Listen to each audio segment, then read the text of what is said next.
అడుగుతున్నారు అంగం గట్టిపడకపోవడానికి గల కారణాలు ఏంటి? ఎవరిదైనా అంగం 24 గంటలు మెత్తగానే ఉంటుంది. మీరు శృంగారానికి ట్రై చేసినప్పుడు, లేదా ఊహించుకున్నప్పుడు, లేదా మీరు ఫోన్లో చూసినప్పుడు, లేదా అమ్మాయితో టచ్లో ఉన్నప్పుడు దాంట్లోకి రక్త ప్రసారం పెరిగి అది హార్డ్ అవుతుంది. ఎంత హార్డ్ అయితే అమ్మాయి లోపలికి వెళ్తుంది అంటే ఆ హార్డ్నెస్ 500 గ్రాముల బరువు మోయగలిగినంత శక్తి ఉంటేనే లోపలికి వెళ్తుంది. మరి ఈ పరికరం అందరి దగ్గర ఉండదు కదా, మేము ఎలా చేసుకోవాలి అని మీరు అడగవచ్చు. సెల్ఫ్ టెస్టింగ్ కూడా ఉంటుంది. అంగం గట్టిపడ్డప్పుడు మీరు కనుక వంచితే, అది వంగితే అది లోపలికి వెళ్ళలేదు.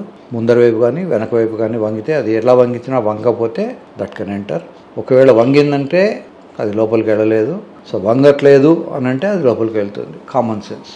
సో యూజువల్గా ఈ 500 గ్రామ్స్ బరువు మోయగలిగినంత శక్తి ఉన్నట్టే. కాకపోతే కారణాలు చాలా ఉంటాయి.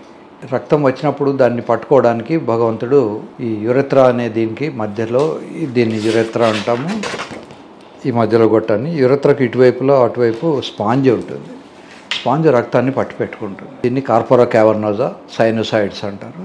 అయితే ఈ స్పాంజ్ రక్తాన్ని సరిగా పట్టుకోకపోవచ్చు. ఫర్ ఎగ్జాంపుల్ అదొక 20 సీసీల రక్తం పట్టుకోవాల్సిన అవసరం ఉంటుంది, కానీ అది 18 సీసీల రక్తం మాత్రమే పట్టుకోగలదు. అప్పుడు కూడా మెత్తగానే ఉండి లోపలికి వెళ్ళలేదు.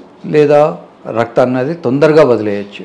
5 నిమిషాలన్నా పట్టుకొని తర్వాత వదలాలి, కానీ అది నిమిషానికే వదిలేయచ్చు, లేదా నిమిషం కన్నా తక్కువలోనే వదిలేయచ్చు. అప్పుడు కూడా మెత్తబడుతుంది. కనుక ఈ స్పాంజ్ హెల్త్ యూజువల్గా మనం చేసుకునే తిండిలో, మనకున్న వ్యాధులు, డయాబెటీసు, షుగరు, బీపీ ఇట్లాంటి వ్యాధులు, స్మోకింగు, వీటన్నిటితోటి ఈ స్పాంజ్ చెడిపోతుంది. ముఖ్యంగా ఏజ్ వచ్చిన తర్వాత, ఎలాగైతే లేడీస్కి 45-50 ఇయర్స్ వచ్చినప్పుడు మంత్లీ సైకిల్స్ ఆగిపోతాయో, మగవాళ్ళకు కూడా సుమారుగా అదే టైంలో ఈ అంగంలో గట్టిదనం, పటుత్వం లేకపోవడము, తర్వాత ఇంద్రియం బయటికి రాకపోవడము, ఒకవేళ వచ్చినా చాలా పల్చగా రావడము, అది కూడా కొద్ది డ్రాప్సే రావడము, అసలే రాకపోవడము, ఇట్లాంటివి అన్నీ జరుగుతుంటాయి.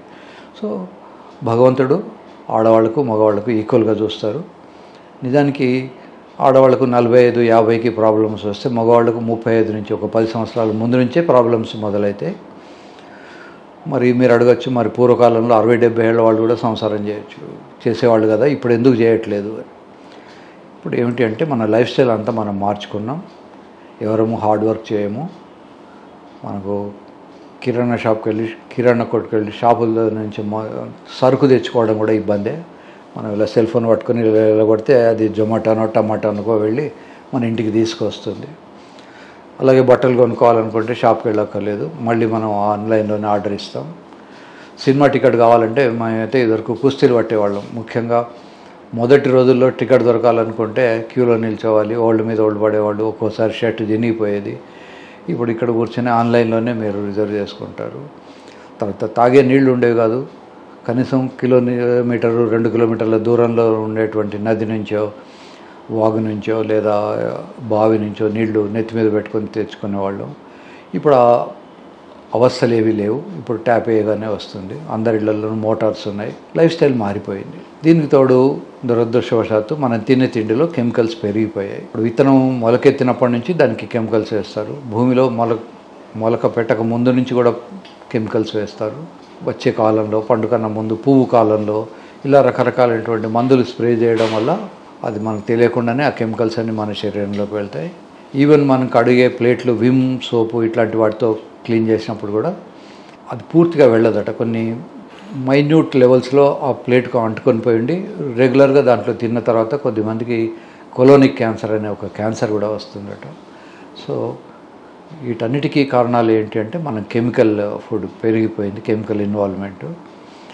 WHO అని ఒక ఆర్గనైజేషన్ ఉంది, వరల్డ్ హెల్త్ ఆర్గనైజేషన్. వాళ్ళు కొద్ది సంవత్సరాల క్రితం మలేరియా ఇరాడికేషన్ ప్రోగ్రామ్ అని ఒక ప్రోగ్రాం పెట్టుకొని DDT అనే కెమికల్ను త్రూఅవుట్ ద వరల్డ్ టన్నుల కొద్దీ స్ప్రే చేశారు. మలేరియా పోలేదు, దోమలు ఇంకా ఉన్నాయి. సో మలేరియా కూడా ఉంది, కానీ మగవాళ్లకు స్పర్మ్స్ కౌంట్ డ్యామేజ్ అవ్వడం స్టార్ట్ అయింది. తర్వాత వాళ్ళు ఒక కమిటీ వేసుకొని ఇప్పుడు మలేరియా ఇరాడికేషన్ ప్రోగ్రామ్ కాస్త మలేరియా కంట్రోల్ ప్రోగ్రామ్ అని కంట్రోల్ చేయడం మాత్రమే చేస్తున్నారు కాబట్టి ఇరాడికేషన్ టోటల్గా లేకుండా చేసే పద్ధతి మానుకున్నారు. ఈ కెమికల్ వల్ల మనుషులకే కాకుండా సముద్రంలో ఉండేటువంటి వేల్స్ అని పెద్ద పెద్ద చేపలాంటివి, వాటిని మనం తిమింగలం అంటాం. ఒక్కో తిమింగలం ఈ హాస్పిటల్ సైజు ఉంటుంది. అట్లాంటి తిమింగలాలు వాటికి గ్యాలన్స్ కొద్ది వచ్చే సెమెన్ కూడా కొద్దిపాటి వస్తుంది. సో ఈ కెమికల్ పొల్యూషన్ వల్ల చాలా చాలా ఇబ్బందులు వస్తున్నాయి.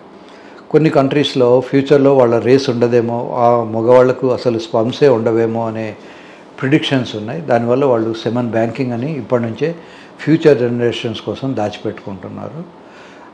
అదృష్టవశాత్తు మన దేశంలో అంత అవసరం ఉండకపోవచ్చు. మనది కొంచెం హాట్ కంట్రీ, తర్వాత మన దగ్గర పాపులేషన్ కూడా చాలా ఎక్కువ ఉంటుంది కనుక అదేం అవసరం ఉండదు.